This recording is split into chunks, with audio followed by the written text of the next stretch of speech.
전두환을 타도하자. 지난 5월 17일 광주 금남로에선 80년 5월을 재현한 거리극이 펼쳐졌다. 신군부의 권력 찬탈 음모에 맞서 거리로 나온 시민들. 민주화의 열망으로 뒤덮였던 열흘간의 항쟁. 계엄군의 집단 발포는 귀한 목숨을 앗아갔다.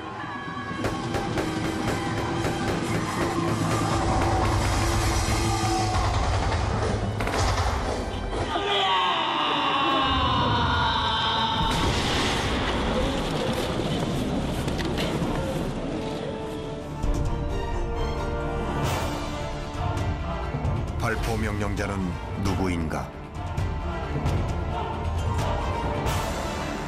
밝혀지지 않은 진실은 미완의 과제로 남아있다.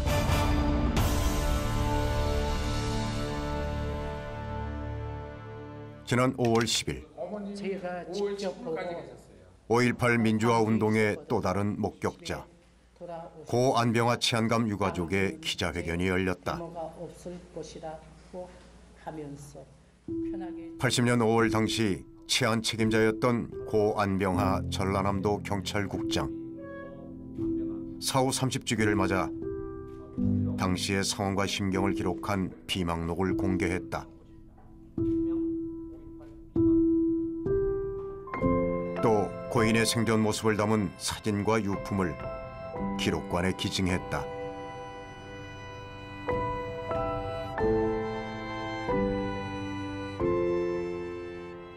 (80년 5월의) 이야기를 아무도 모르게 쓰기 시작했습니다.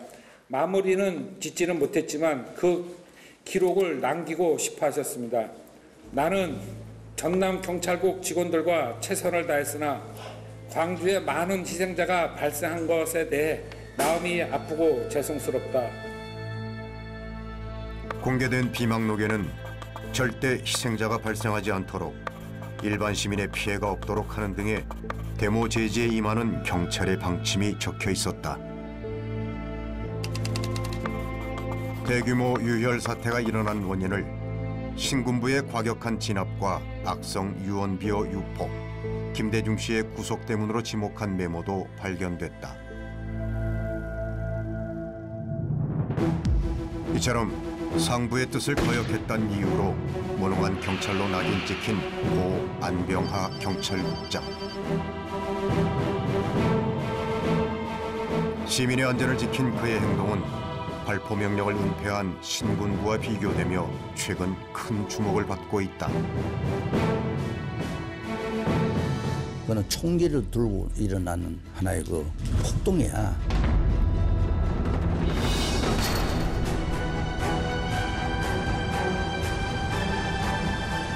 고 경국장이 시민들의 안전과 시민들의 질서를 확인했는데 군부가 개입이 돼가지고 이렇게 생 전쟁판을 만들었다.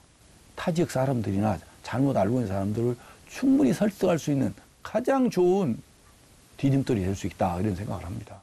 신군부의 강경 진압에 소극적이나마 다 반대를 했던 이런 것 때문에 5.18의 저항이 민주화운동으로서 훨씬 더 정당성을 광범하게 확보할 수 있는 근거가 된다고 봅니다. 국립 5.18 민주묘지에서 열린 38주기 광주 민주화운동 기념식. 역사에서 정의가 끝내 승리하듯이 광주 정신은 끝내 승리할 것입니다. 고 안병화 치안감의 셋째 아들 호재 씨는 아버지가 돌아가신 지 30년 만에 처음으로 초청받았다. 손을 맞잡은 이 순간, 그동안 겪었던 소외와 아픔이 주마등처럼 스쳐 지나간다. 이제야 아버지의 업적을 조금이나마 인정받게 된 것이다. 참 힘들게 조그만 이 공직자의 조그만 바람이 긴 세월 만에 이루어진 거죠. 강원도 양양에서 태어나 영혼 있는 한 개인이자 품격 있는 공직자로 살다간 6.25 전쟁의 영웅, 민주경찰의 표상, 고 안병화 치안감. 그의 이야기가 지금 시작된다.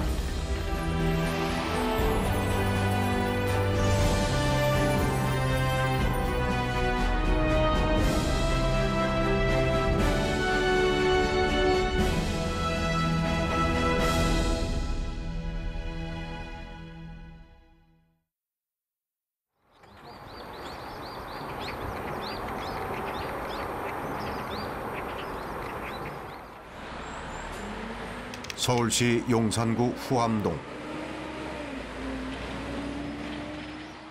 이른 아침 고 안병화 치안감의 셋째 아들 안호재 씨가 길을 나섰다. 남산 아래 오밀조밀한 주택가. 이곳에 어머니가 살고 계신다.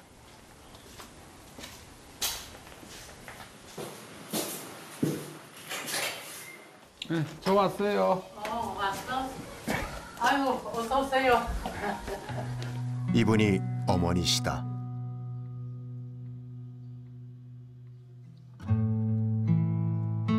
올해로 86이 된 전인순 씨.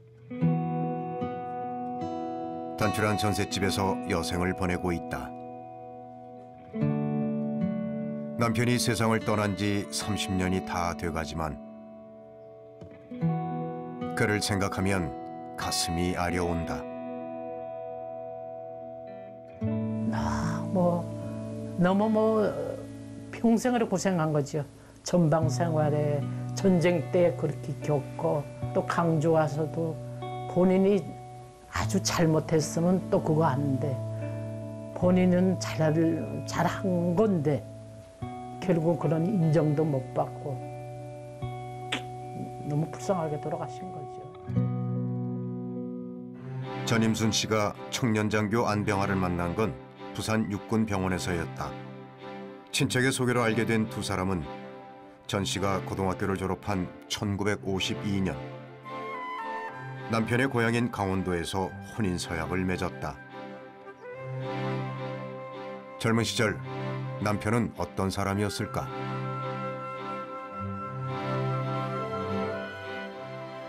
보통 부지런한 게 아니에요. 관사에 있을 때도 새벽에 일어나면 마당을 다 쓸고 하니까 땅 관사에서 가족들이 전부 자기 남편한테 뭐라 그러는데요. 뭐 할 일을 잠깐이라도 미루는 법이 없어요. 그 즉시 움직거리거든. 포병 관측 장교였던 안병화는 포화 속에 뛰어들어 적군의 남하를 저지하는 등 혁혁한 공을 세웠다. 또 중북 음성에선 적군을 기습 공격해 개전 이래 최대의 전과를 올렸다. 그게 이제 북한군 3.1 작전이라고 있습니다. 서울까지 해가지고 다 석권하는 건데 그걸로 인해서 안병화 치안감님의 관측 그 성공구에 투신으로 해가지고 우리나라를 살린 그런 전투에 혁혁한 공로도 있고 그걸로 화랑부원장도 받으셨고요. 그래서 우리나라에 지금 기틀을 세우신 분 중에 한 분이시지 않을까. 육사 8기 출신인 고 안병화 치안감, 김종필, 김형욱, 오치성, 이희성, 진종채 등 5.16 쿠데타의 주역이자 신군부의 핵심 세력이 동기생들이다. 그 또한 정치 참여를 권유받았지만 단호하게 뿌리쳤다. 그때 뭐 6사람이 왔더라고요. 뭐 길재원이, 오치성이니 그때 그 다음에 모두 그거 한 사람들이 6명이 와서 옛날에 최고회의인가 뭐 있잖아요. 거기에 가서 일을 하자고 그러더라고. 그런데 군인이 무슨 정치하느냐고 딱 거절하더라고. 1962년 중령으로 전역한 안병환은 경찰 총경으로 특채됐다. 1968년엔 서귀포 간첩선 사건의 육상작전을 지휘해 북한군을 괴멸시키고 공작선을 납포하는 전과를 올렸다. 우리의 대간첩 기동 타격대는 14명의 북한군의 특공대를 모두 사살하고 2명은 생포했습니다. 곧이어 경무관으로 승진해 강원도와 경기도 경찰국장에 이어 1979년 2월 20일 전라남도 경찰국장으로 발령받았다. 광주로 오게 된 배경에는 드라마 같은 우연이 숨어 있었다. 알고 보니 압력과 청탁이 줄을 잇자 내무부 장관이 발령지를 서로 뒤섞어 놓은 것이다. 내가 전남 경찰국장으로 갔더라면 어찌 되었을까? 한순간이 운명을 바꾼 것이다.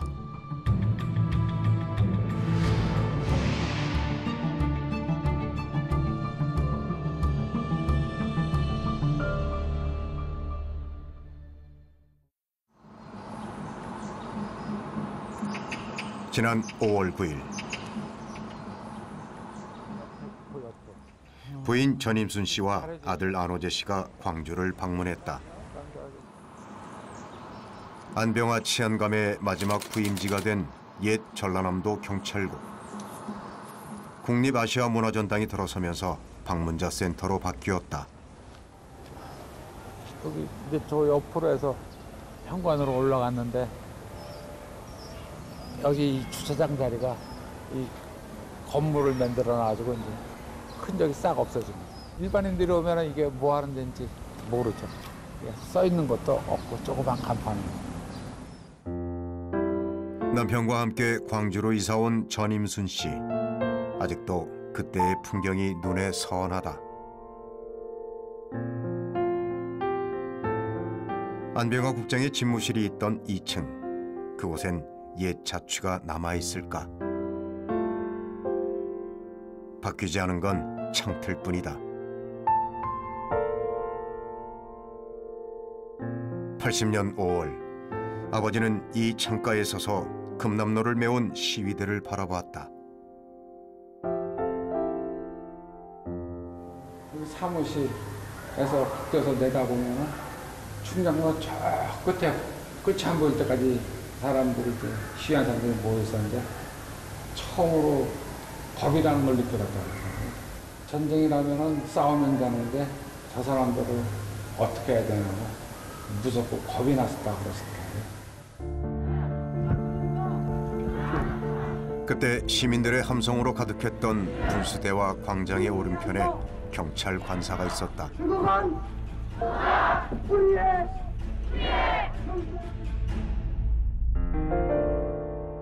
당시 아버지가 출퇴근하던 길을 잠시 거닐어 본다.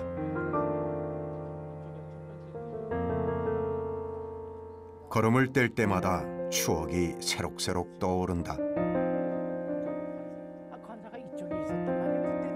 돌이켜보면 광주는 정겹고 인심이 후한 곳이었다. 전라도 오니까 진짜 모두 너무 친절하더라고요. 그래서 가족들하고 자주 만나게 된 거예요. 그런 게 잊어지지 않죠. 그런 일만 없었다면. 그날 저녁 광주 시내의 한 식당을 찾았다. 당시 함께 근무했던 경찰 가족들을 만나기 위해서다. 이들과는 오랜 세월 한 가족처럼 지낸 사이다.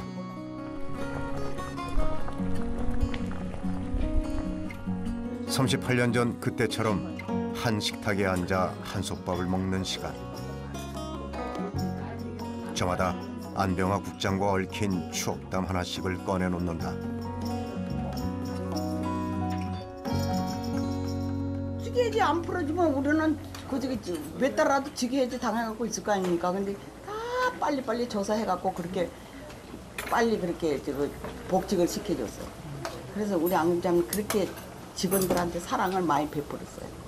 국장님은 그만두시갖고 고향에 가셔갖고 질의를 딱 길에서 편지를 보내서 두 내후관이 오라고 사모님이 알아줬을 거예요. 근데 못 찾아간 것이 그렇게 의외스럽고 죄송스럽더라고. 눈물 나올 정도로.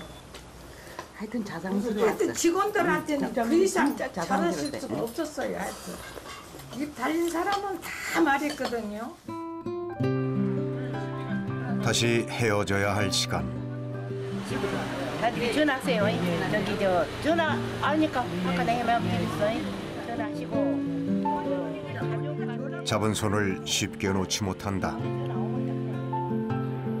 또 언제 만날 수 있을까? 기억도 없는 이별이다. 국장님 대단하셨던 것 같아. 전인순 씨의 입꼬리가 살짝 올라갔다.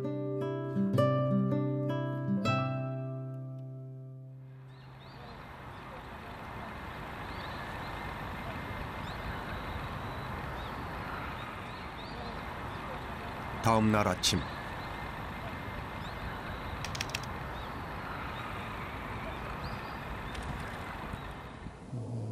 두 사람이 망월동 민족민주열사 묘역을 찾았다. 꼭 만나고 싶은 분들이 있어서다.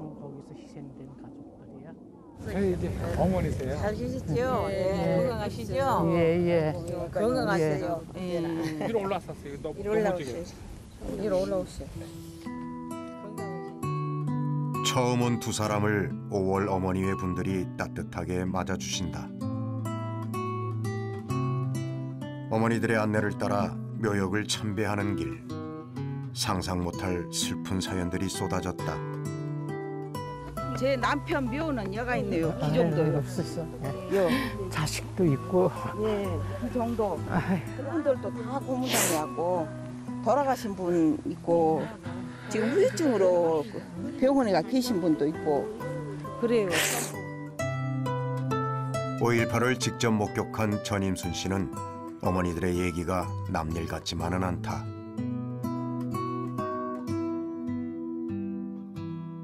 공수부졌다는데 총을 맞아가지고 이 얼굴이 한쪽이 없어져 버렸어요. 세상에. 그런데 도청이가 있었는데 얼굴이 없으니까 몰라보고 그 이튿날 찾았어요. 그래도 그때 아들 죽고 같이 죽으려고 했는데 못 죽고 지금까지 살았어요. 사실 이곳에는 안병화 국장과 깊은 인연을 맺은 사람이 잠들어 있다. 고 박관현 열사. 그 당시 전남 총학생회장하고 저희 아버님 하고 몰래 비밀 협상을 했어요. 예. 그때 숨어 다녔으니까 가니까. 그때 마지막으로 데모하겠다고 그래서 이제 약속해가지고 그날 승인해 줬다고 그러더라고. 38년 전 광주에서 열린 민족민주화 성회 때 치안 책임자와 시위 주관자로 만난 두 사람. 서로에게 베푼 따뜻한 배려를 알게 된 아들 호재 씨와 박관현 열사의 누나 행순 씨가 그 인연을 계속 이어오고 있다. 사람이라도 더 체포하고 잡아서 특진을 하고 싶은 게 그 적이잖아요. 근데 그런 걸 아시면서도 이 광주에서 아니 우리나라에서 이런 훌륭한 학생이 살아서 뭔가를 해내야 되기 때문에 뭘 해준 거예요. 경찰이 준 거예요.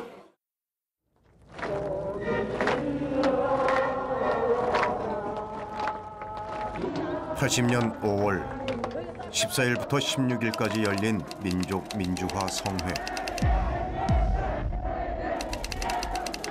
학생들은 구호를 외치거나 선전물을 뿌리면서 시민들의 참여를 호소했고 군부 퇴진을 요구했다. 16일에는 횃불 시위가 예정됐는데 이때 박관현 회장이 안병화 국장을 찾아갔다. 제가 안병화 선생한테 인터뷰를 할 적에 직접 들은 얘기입니다. 민족 민주화 대성회 라는 그 집회의 이름까지도 기억을 하고 있더라고요. 그때 박관현을 만났다. 특히 횃불 시위 때 횃불 시위를 한다고 해서 이건 조금 도가 지나친데 라는 그런 생각을 했지만은 자 그러면은 아무 문제가 없이 끝내겠다라고 이렇게 박관현 전남대 총학생회장이 얘기를 해서 그래 너희들 믿겠다. 야간 횃불 시위에는 시민, 학생 등 수만 명이 참가했다. 두 갈래 길로 행진하며 구호를 외치거나 노래를 불렀다. 5.16 쿠데타 화영식이 열릴 정도로 분위기는 뜨거웠다.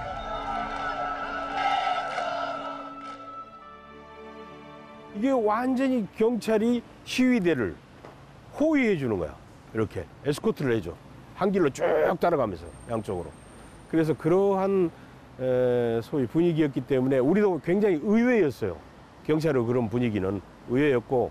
금남로를 이제 가는데 경찰 병력들은 그 인도 있는데 인도로 못 튀어나가게 양쪽으로 도로 가해서 함께 서서 같이 촛불 시위를 같이 했어요. 이날 횃불 집회는 5.18의 발화점이 됐다. 박관현 회장은 명연설로 민주화의 열망에 불을 지폈다.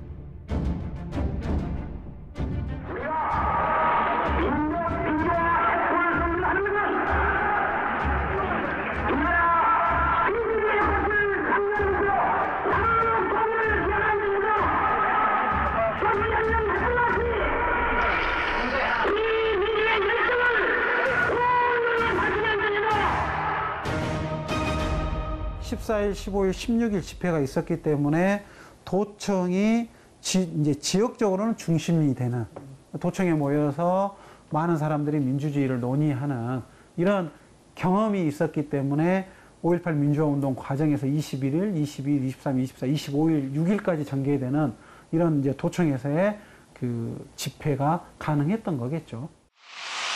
5월 18일 자정을 기해서 전국 일원의 비상계엄을 확대 선포하고 전국 대학에 휴교령을 내렸으며 운명의 5월 18일 계엄령이 확대되자 학생들은 전남대 정문으로 집결했다. 이에 계엄군은 해산을 명령했다. 항의가 거세지자 무차별 폭행을 가했다. 도망가는 시민들을 끝까지 쫓았고 진압봉을 마구잡이로 휘둘렀다. 공수부대가 증파된 오후부터는 진압이 더욱 잔혹해졌다. 시위는 대규모 유혈 사태로 번졌다. 참혹한 죽음에 시민들은 오열했다. 5분 내로 해산하지 않으면 강제 해산하겠다라고 하면서 하나부터 5개를 셉니다. 그리고 나서 결국 차끔 동국 앞으로 해가지고 저희 시대를 향해서 이제 결국 곤봉으로 때리고 발로 차고 그다음에 대머리판으로 결국 이제 나름대로 이제 때리고 그래서 이제 피투성이하던 학생들을 잡아서 끌고 이제 학교로 들어오고. 투입을 하는 과정에서부터서 시작을 해가지고 과잉 진압이 이루어집니다. 시내버스, 택시까지 세워가면서 젊은이들은 특히 이제 젊은이들은 구타를 하고 폭행을 하고 등등 이게 차마 눈 뜨고는 볼 수 없는 아주 처참한 광경들이 벌어지죠. 이런 잔인한 진압은 사전 계획된 일이었다. 국방부 문건에 따르면 계엄군은 부마 사태를 교훈 삼아 초기부터 무자비한 타격을 퍼부었다. 시위대를 겁박해 데모 의지를 상실케 하려는 의도였다. 그것은 오판이었다. 계엄군의 잔혹한 진압은 시민들의 저항만 키웠다. 시위는 갈수록 과격화됐고 군중 수는 증가했다. 18일 1000여 명에서 19일 3000여 명, 20일 5만여 명, 21일엔 20만 명까지 도청 주변으로 모여들었다. 부산 마산 같은 경우는 공업화된 도시고 공업화된 도시다 보니까 연구나 아니면 공동체 의식이 실은 더 떨어지는 거고, 강주 전남은 강주를 구성하고 있는 인구의 구성의 대부분은 학생들이거나 아니면 지역의 공동체, 이웃이라는 거죠. 그 농촌 배후 도시야. 농촌 배후 도시는요, 전부 다 인간관계가 연결돼 있어. 어메 저 내 새끼 친구인데, 어메 저 새끼 죽어버렸어. 어메 내 옆집 친구의 아들인데 어떻게 죽어버렸어. 막 이런 인간관계, 농촌의 배후 사회로서 연대 관계가 있는 거야. 그러니까 광주에 대한 연구가 지역 공동체의 일원이었던 경찰들도 당혹해했다. 자신의 이웃이자 친구인 시민들을 무자비하게 제압할 순 없었다. 당시 사진에는 계엄군의 폭력 진압을 애써 외면하는 경찰관들의 모습이 찍혀 있다. 경찰관 중에는 지금 그 데모하는 학생들이나 일반 시민들이 아들도 들어있을 것이고 친인척도 들어있을 것이고 다 그런다 이 말이에요. 나뿐만이 아니라 다 괴로워했었지. 저 방법이 서툴렀다고 다 우리들끼리는 그때 당시에 그랬었지. 학탄을 거의 사용 안 했어요. 5.18 단계에서는. 왜? 이 지역에서 전시나 평시나 치안을 담당해야 될 공무원이다. 시민하고 알력을 가급적이면 방지하고 참고 인내하면서 진압해라.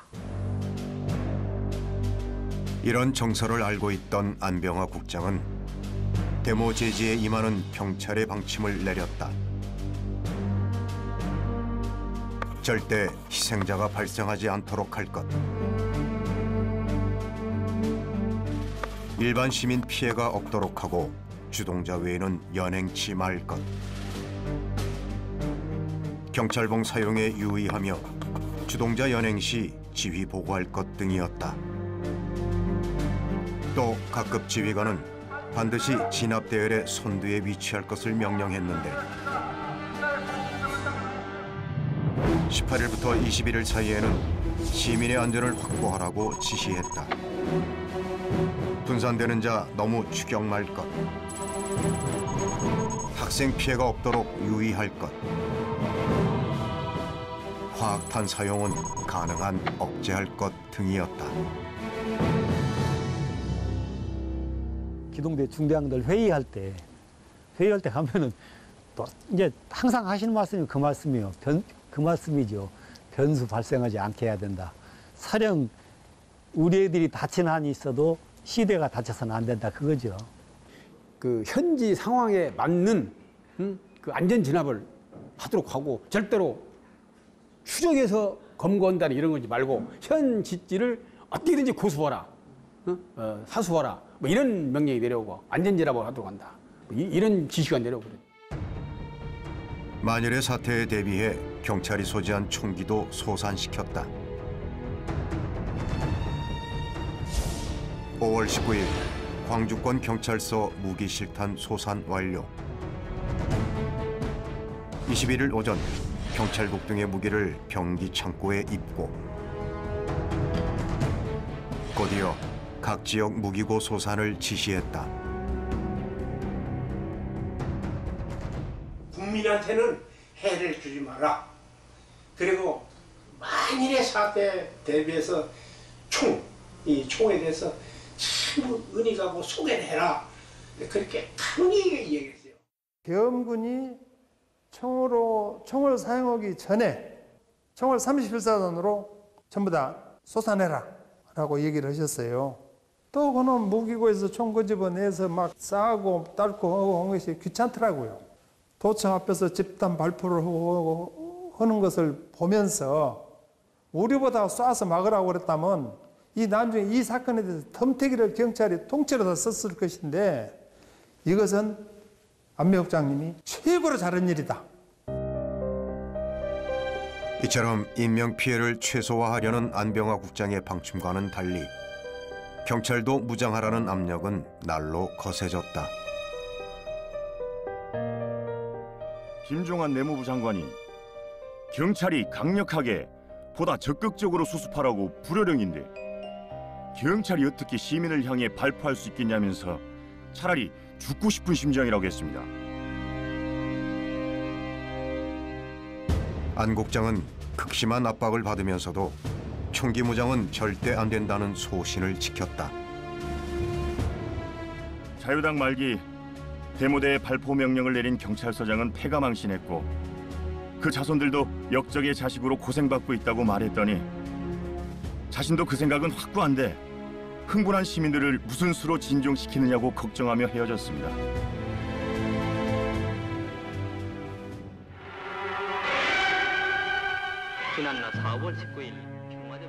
4.19 혁명 당시 시민에게 총을 겨눴던 경찰의 비극적 결말을 마음에 새기고 있었던 것이다.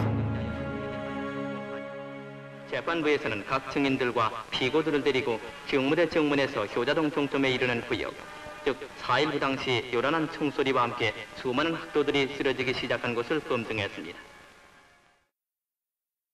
그런 현상을 보고 신군부는 자기들 나름대로 집권을 하면서 이 부분에 대해서 발포 명령자를 드러나지 않게 하는 것을 최대한 목표로 삼았던 것이고, 특히 안병화 국장 같은 경우는 정말로 발포를 해서는 안 된다는 교훈을 자기 마음속에 생겼기 때문에 자기가 희생당하고 말지 발포 명령을 내리지 않았던 것이고, 역설적으로 시민들의 안전을 지키려 했던 노력 덕분에 도청에서 퇴각했던 5월 21일 이후 경찰은 인적, 물적 피해를 거의 입지 않았다. 그 사망자까지도 보지, 도청 바로 뒷골목에. 거기에서 무슨 정신으로 뛰었어요. 동명동 쪽만 보고 달리는데 팔을 딱 잡아주더라고, 누가. 너 자네 경찰관이지, 정경이지? 그러면서 들어오라는 거예요. 팔 잡아서 더 이상 가지 말고 우리 집에 있다 가라고. 경찰이 시위를 막 그 과잉 진압했으면 주민들이 그렇겠어요. 밥도 안 해주고 뭐 잠도 안 재고 그냥. 그래갖고 우리 애들도 아마 희생 당했을지도 모르지요. 그 거리 헤매다가. 근데 나중에 보니까 한 사람 희생 없이 다 원대복귀했어요, 저희 부대도. 또 한 번 위기가 찾아왔다. 상무 충정작전 개시를 앞둔 5월 25일. 광주 상무대 전교사에서 대통령이 주재하는 대책회의가 열렸다. 이날 경찰에게 무장하란 명령을 내린 것이다. 이희성 대장이 경찰이 무장을 하고 도청을 접수하라고 지시했습니다. 그러자 안 국장님이 경찰은 시민군의 형제, 가족, 이웃도 있는데 경찰이 무기를 사용해 진압할 수 없다고 항변했습니다. 이희성 대장이 저런 사람이 전남치안을 맡고 있는 경찰국장인가 하고 면박을 줬다고 말하는 걸 들었습니다. 이날 운명을 직감한 안병화 국장은 긴 한숨을 내쉬었다고 한다. 고개 툭 떨어뜨렸으면서 군 출신인 내가 뭐가 아쉬워서 김대중 정부에 그럴 거라고 참 야속하다고 웃으면서 냉소적으로 말씀하신 걸 제가 옆에서 들었을 때 그 점에 참 눈시울이 붉어지더라고요. 그 목소리를 저만 들었습니다. 명령을 거부한 대가는 컸다.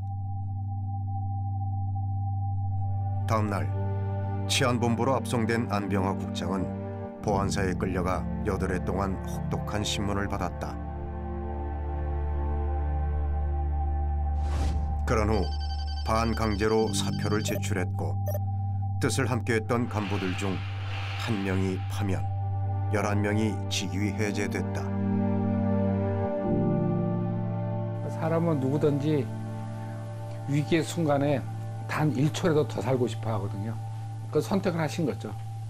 5.18 때 결정을 내려서 자기가 미리 그 모든 일을 이제 감당하시겠다, 그렇게 되신 거죠.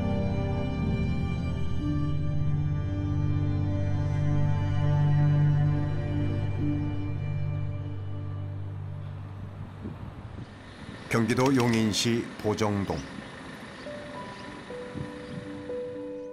80년 5월 당시 안병화 국장과 뜻을 함께한 목포경찰서장 이준규 씨의 가족들이 살고 있다. 이준규 서장은 직무유기 혐의로 유일하게 파면당했다. 당시 목포는 광주 다음으로 시민들의 저항이 거셌다. 이준규 서장은 경찰서에 있는 총기의 방아쇠 뭉치를 제거해 경찰들과 함께 고하도로 들어갔다. 그러니까 목포시에 고하도 파출소가 있었던 거예요, 거기에. 그래서 아버지가 고하도 파출소에다 그걸 다 옮기셨고, 그리고 이제 조금 있다가 10시간 조금 넘게 계셨던 것 같아요. 그 섬에. 거기에 이제 경찰들을 다 소집을 하셨고, 그리고 다시 목포로 나오셔가지고 경찰이 치안을 유지를 하고 단 시위를, 평화 시위를 하면은 그거는 서로 보장을 하겠다 이렇게 됐던 것 같아요. 그래서 목포는 정말 인명피해 한 명도 없이 이렇게 사태가 다 마무리가 됐어요. 그런데 아버지가 그래서 아버지가 굉장히 뿌듯해 하셨다는 말을 어머니한테 들었어요. 이게 정말 뿌듯하다고. 아무도 죽지 않고 다치지 않고 이 사태가 잘 마무리가 됐으니까. 하지만 전두환 당시 보안사령관은 이준규 서장이 소요 사태 시 자위권 행사를 주저하는 답변을 했다는 등의 이유로 보고서에 친필 서명하고 치안본부장에게 조치를 지시했다.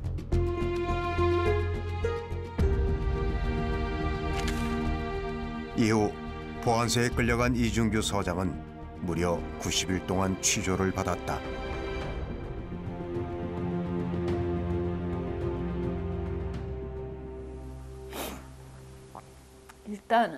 일단 아버지가 그걸 받아들이기를 굉장히 힘들어 하셨어요. 왜냐하면 굉장히 일 처리를 잘 하셨다고 생각을 했는데 반대로 이제 그런 식으로 하고 경찰 역사상 가장 수치스러운 케이스다 뭐 이런 식으로 하고 신문에 나고 아버지 명예가 바닥이었죠. 그래서 굉장히 힘들어 하셨던 것 같아요. 평생.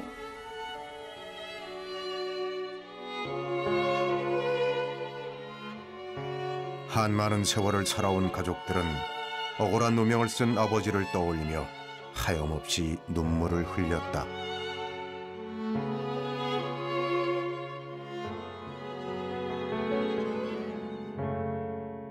우리 오남매한테 아버지는 항상 그 80년대에서 85년 사이 그 기억밖에 없었던 거예요, 그동안.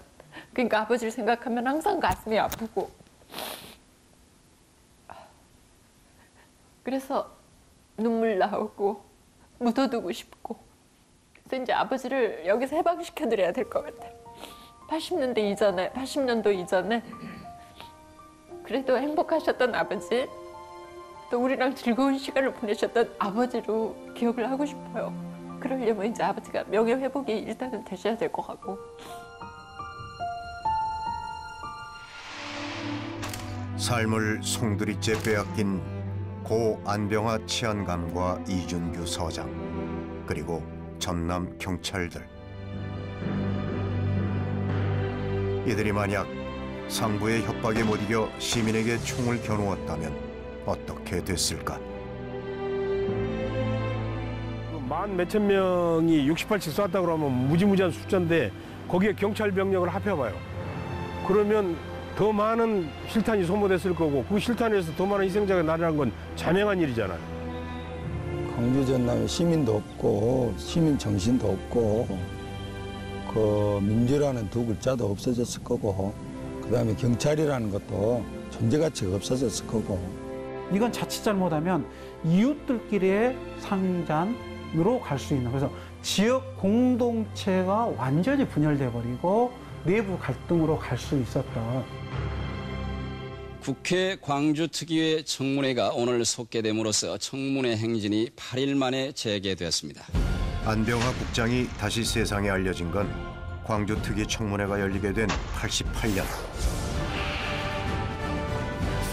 당시 한겨레 신문 윤재걸 기자는 수소문 끝에 안병화 국장을 만나게 됐다. 서울의 한 병원에서 신장 투석을 받고 있던 때였다.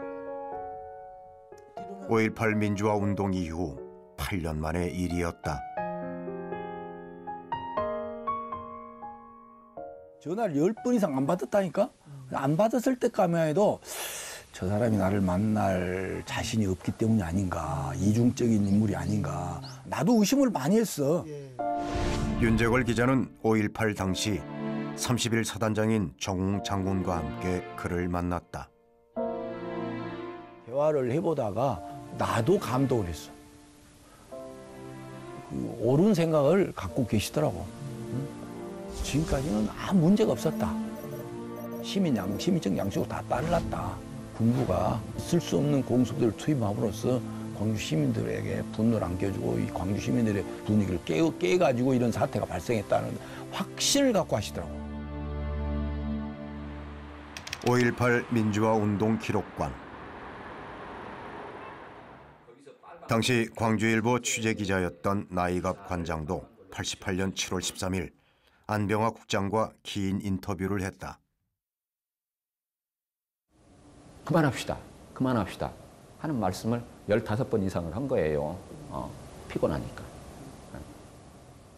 그래서 저는 거기서 이렇게 생각을 했습니다. 아, 이분이 5.18 병을 얻어갖고 이렇게 고생을 하시고 계시구나 라는 그런 생각을 했습니다. 당시 예향 잡지를 보면 안 국장은 발포 명령을 거부했던 자신의 선택이 틀리지 않았음을 강조했다. 경찰이 무장을 해 광주에 진입했더라면 성공도 못하고 경찰 가족들만 희생당했을 거예요. 시민들이 가만히 놔두었겠어요? 그때 경찰이 협조를 안 한 게 참 다행이었다고 생각됩니다. 그가 유언처럼 남긴 말은 전라도 사람들은 나를 어떻게 생각하고 있던가요? 였다.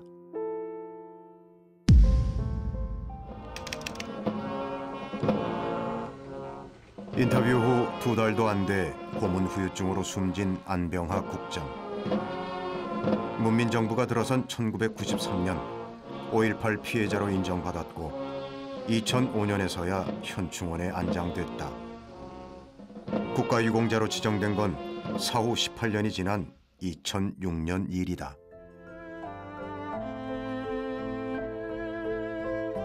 하지만 가족들의 형편은 별로 나아진 게 없었다. 5.18 보상금과 국가유공자연금을 이중으로 받은 것이 돼 소송에 휘말렸기 때문이다. 강제해직된 80년부터 2005년까지 밀린 월급, 연금 등을 못 받았지만 국가는 이를 외면했다.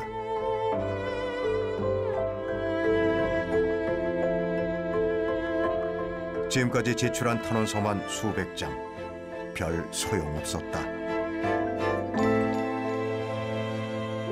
올 초에는 광주시로부터 체납 처분서를 받았다. 우리한테 큰 이익은 못 주도록 피해는 주지 말아야 되는데 그 다른 이제 공직자가 당하면은 다 피해만 보게 법적으로 돼 있으니 그건 큰 모순이죠. 너무 나는 자식들한테 항상 미안한 것밖에 없어요. 너무도 고생시켰기 때문에 부모의 덕으로 그렇게 고생한 거죠. 아버지를 잘 만난 게 아니라 아버지로 인해서 너무도 고생 많이 했어요.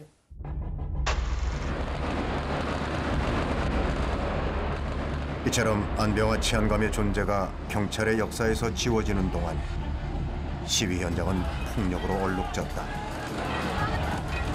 거리는 최루탄과 화염병으로 어지러웠고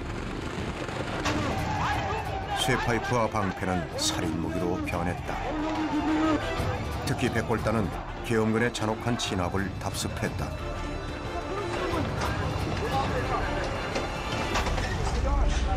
농민, 노동자, 영세 자영업자 등 사회적 약자일수록 그 피해가 컸고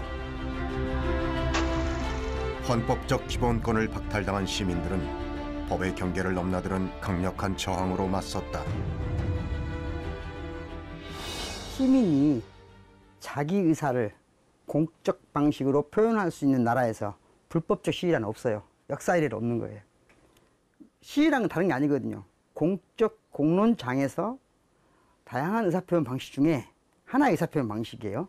근데 그 자체를 불법화하는, 더군다나 폭력적으로 규제하니까 그러면 그것의 우선 1차적인 목표가 그걸 넘어서야 되기 때문에 불가피한 것이고 어찌 보면 정당한 거죠. 경찰의 폭력 과잉 진압은 참사로 이어졌다. 87년 이한열 열사, 89년 동의대 진압 전경 7명, 91년 강경대와 김귀정 열사, 96년 노수석 열사, 97년 류재을 열사, 2005년 전용철 홍덕표 농민, 2006년 하중군 건설노조 조합원, 2009년에는 용산 참사로 철거민 5명과 전경 1명, 2015년 물대포 직사로 보성 백남기 농민이 사망했다. 이들이 쓰러져간 현장 그 어디에서도 안병하의 위민정신을 찾을 수 없었다. 어떻습니까? 이런 안병하 경무관의 지시사항이 잘못됐다고 생각하십니까? 대단히 적절하고 정당한 지시라고 생각합니다. 그러면 그 전 청장님께서도 11월 14일 민중총궐기 당시에 같은 마음이셨습니까? 그렇습니다.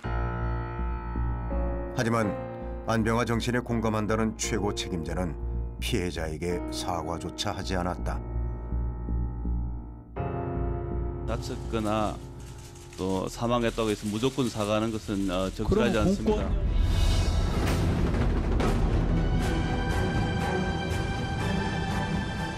국가 공권력이라는 상대적 우위에 있는 존재가 이 상황을 최대한 전략적으로 접근하고 평화적으로 이끌어내 가서 불상사 없이 누구도 다치지 않고 그러한 사회적인 갈등의 상황들을 해결해 나가는지 그런 노력을 해왔더라면 35년이 지난 2015년에는 결코 그런 불상사가 있지 않았겠죠. 80년과 시위진업 문화가 뭐가 바뀐 거 있냐고 내가 볼 때는. 오히려 더 현대화된 장비를 가지고 국민을 탄압의 대상으로 보고 더 악독하게 진압하는 것은 그런 진압 방식은 이제 지양해야 되죠.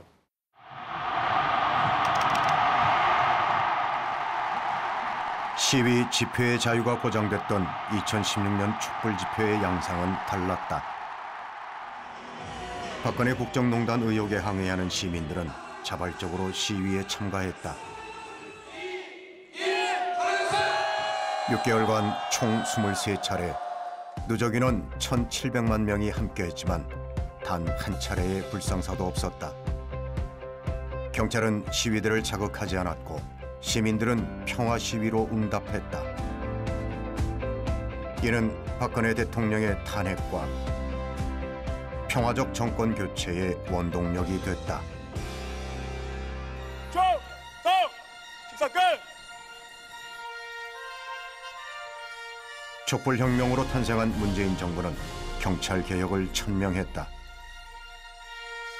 지난 3월 국민의 경찰 합동 임용식에선 민주인권경찰의 롤모델로 고 안병하 치안감을 호명했다.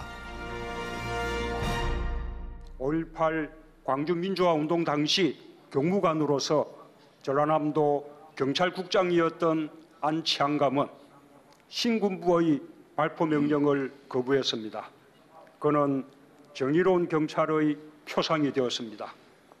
그가 있어 30년 전 광주 시민도 민주주의도 외롭지 않았습니다.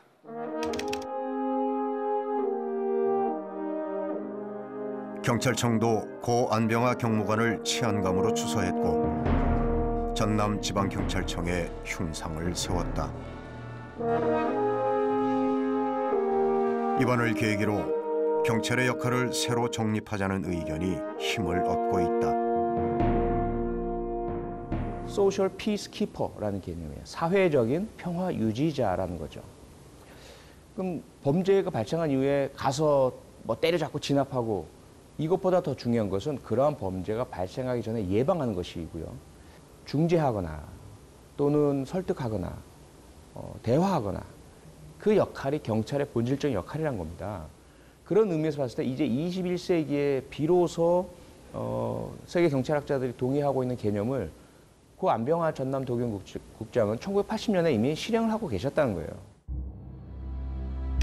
80년 5월 당시 무고하게 희생당한 경찰관들도 재조명되고 있다. 지난 5월 14일 서울 국립현충원에선 고 안병화 치안감과 한평경찰서 소속 4명의 경찰관들을 위한 추모제가 열렸다.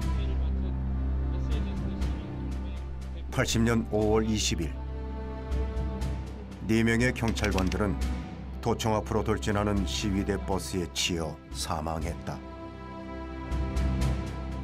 그동안 유가족들은 무관심 속에 방치돼 왔다. 위로받을 사람들 위로받고 또 도움받을 수 있는 사람 도움받을 수 있는 어떤 이런 분위기가 돼야 또 자신의 일을 더 소신 있게 할 수 있지 않을까, 그런 분위기가 점점 이루어지는 것 같아서 다행이라고 생각하고요. 오늘 이런 자리가 만들어진 것도 감사하고 초대해 주신 것도 감사합니다.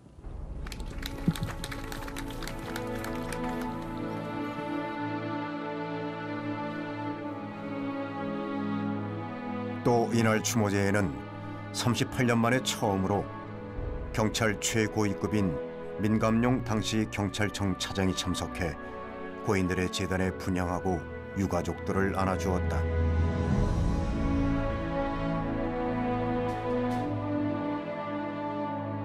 우리 경찰은 이 고인들의 뜻을 이어받아 위기 시에는 조국을 수호하고 국민의 참된 인권 경찰로 울뚝 설 수 있도록 각고의 노력을 다할 것을 다짐합니다. 고 안병화 치안감의 부인 전임순 씨도 남편을 대신해 38년 만에 유가족 한 명 한 명을 위로해 주었다.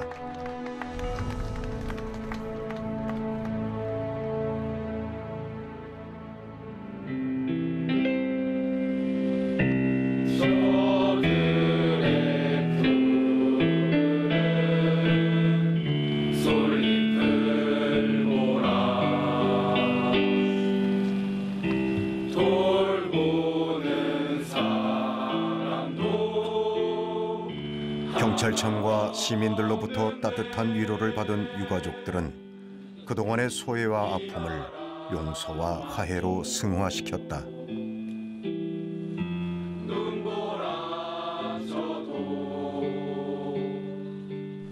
저희 아버지들을 이렇게 만들었다 생각해 본 적 없습니다. 5월 단체와 화해할 일 없습니다. 무슨 말이냐? 함께 아픈 사람들입니다. 그래서 5월 단체도 만나고 싶고요. 함께 이 아픔을 치료하며 치유하며 갔으면 좋겠습니다. 80년 5월 경찰 피해자들은 명예회복과 상처의 치유를 원하지만 일각에선 신군부와 경찰을 동일한 가해자로 여기거나 진영 논리에 따라 왜곡된 시각으로 바라보곤 한다.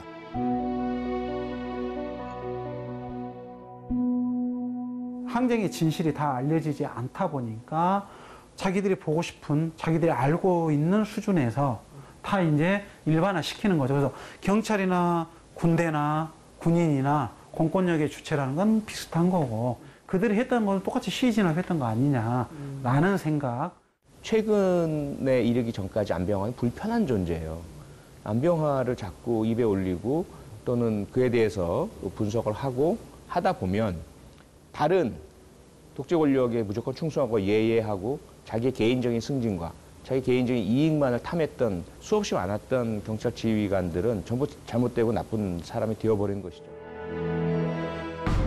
이들의 명예를 회복하고 역사를 바로 세우기 위해선 아직 밝혀내지 못한 5.18 진상규명과 함께 발포 명령자와 부역자들에 대한 엄중한 심판이 선행돼야 한다는 의견이다.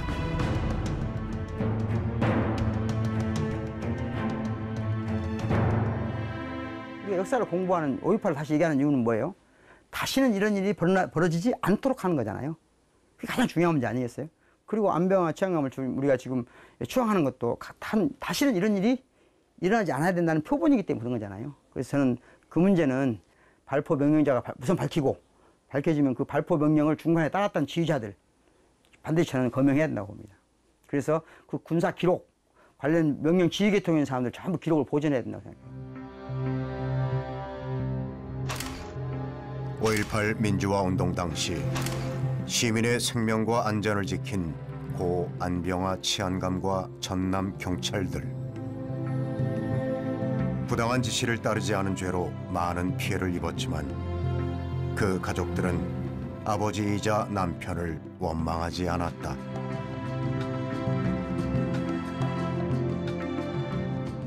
참 올바른 정신을 가졌다는 것이 지금은 요새는 내 마음속으로 참 자랑스러워요. 자랑스럽고 너무나 잘했다 싶은 생각이 들고. 저희는 아버지를 부끄럽게 생각한 적은 한 번도 없거든요. 근데 만약에 아버지가 그때 상부 지시를 따라서 강경대응을 하고 거기서 유혈 사태가 일어났었다면 저희가 평생 마음이 편치 않고 부담을 안고 살았을 것 같아요. 어제의 역사는 그들 삶을 비극으로 기록했을지라도 오늘의 평가는 다르다. 발포 명령을 거부한 용기, 양심에 따라 실천한 위민 정신은 시대를 밝히는 빛이 되었다. 내일의 역사는 그들을 민주경찰의 표상으로 기억할 것이다. 뒤늦게 아버님의 이제 업적이 밝혀져서 영웅의 칭호를 받고 있는데 아버님을 따르던 모든 분들도 그분도 다 영웅입니다.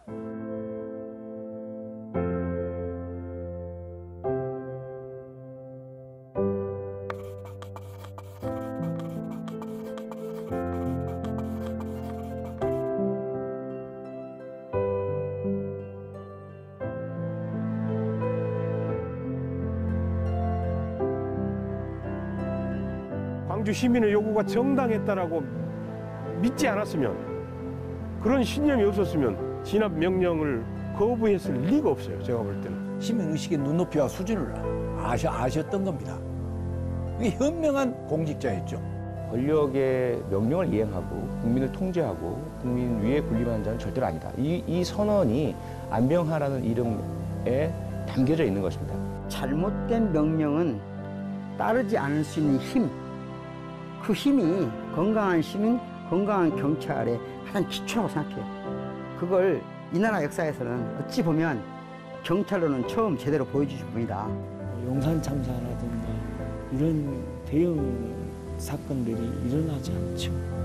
오히려 더 진전된 민주화가 이루어졌을 거라고 생각해요. 생각해보면 그때 당시에는 남은 인생을 어쩌면 포기하고 그렇게 하신 걸 수도 있으니까 존경스럽습니다.